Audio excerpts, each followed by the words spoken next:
Okay. Okay. So, okay, we don't want to get into much detail. This is the main idea. Let's see it in action. Right. Now, this is a nice definition, legal histories. Right. So it says a sequential, okay, with many objects. History H is legal if for every object X, if you project H on X, it works according to the sequential specification of X. Okay. And then there is another property here, is precedence. Right, if something precedes something, something happened before something. So let's see this green one. So here you in Q3 and you get white, and then you in Q4 and you get 3. So actually this EQ precedes the DQ. So you can see that the green happens before the orange. So here the relation is correct.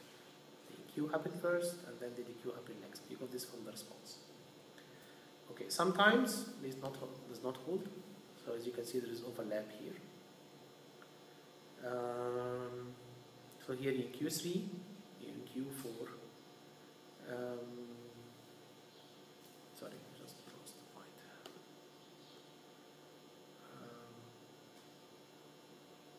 Yeah, okay, sorry, you just compared the green. So here is no overlap. It's in Q3 and you got the response, and then DQ get the response. These are not overlapped. But in this example, they are overlapped. So the Q is not finished yet, and DQ is overlapped with the other. So maybe here you can't define this relation. Yeah, so this is the notation, and basically we have this history.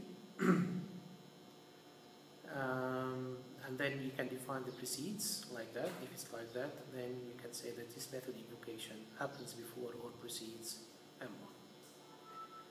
Right, and this is the partial order relation. So linearizability, which we talked about, is actually the process where you can transform your history into an equivalent legal sequential history. Right. So let's see how. It's not very difficult. Let's see an example how it works.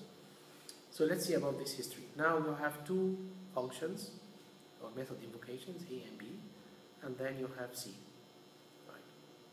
So as you can see here, there is some overlap. So the precedence relation cannot be defined. So as you can see here, you can only tell that A happens before C and B happens before C. Right. So what you do is you transform it into a sequential specification here by defining this sequential, linearization points. So you can say like A happens first and then B next and then C. And then you put your complete order like that. So here, of course, this kind of operation, you get G and you translate it into S, and S is sequential. Right, so if you can do that, then of course this is the linearization, linearizable options. Okay, this is another example. So here you have in Q3, and then you in Q4, you do Q4, and then in Q6. So basically here you can see that maybe 4 happens first, this one, and then this next, and then this one. Yeah, and then whatever. Okay, the first one is pending. Right, so we need to finish it. Right, so we put something here to finish it. And here remove the 6th from the mapping. It becomes like that. And this is the equivalent sequential history, like this one. And this one is here, okay. Right, composition, we don't want to go into this detail, but it's not very difficult. Let's just quickly go through it. Right, so H is linearizable if and only if for every object X, the projection of the history on X is linearizable. Okay. Actually, this is called composability theory, but don't worry about it. Okay. Right, maybe this is more interesting. This is the example we got materials. Right. Oh.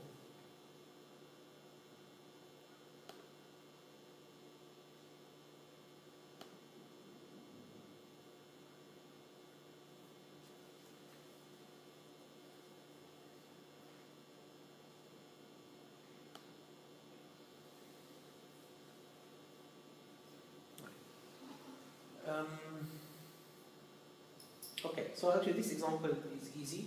You can say the realization point is the unlock, the unlock one, because this, when it happens, everything is visible. So this is very easy to find the realization point. For this example, the realization point would be the tail and the head plus plus, which we talked about. This would be your realization points, but the order is maintained. Right, so basically what you want to do is you want to identify one step, atomic step, inside every function, or maybe it's critical section, maybe it's machine instruction, that will, no matter what will happen in your execution order, it will always be linear. But not necessarily actually one point, but it should, but generally speaking, you should define what points would be depending on any execution sequence. But for our example, it was easy because it was just one point. And it's just a summary. So linearization, yes, it is kind of very powerful to specify concurrency for parallel objects. And actually, this is very much prerequisite, as we're going to see, for the concept of lock-free and wait-free synchronization. Okay. Actually, I don't know, but Dr. Goma might give you a lecture tomorrow. Okay, we'll do this administration later on, but let's stop here today. Okay, if you have any questions now, let's discuss it. Okay, please have a look at the exercises in the book. Because, okay, I'm not keeping up with them, but please try to find, this I think chapter 3, so try to find 1 or 2 examples, have a look at them, and yeah, try to maybe discuss or say, show it to me. Thank you.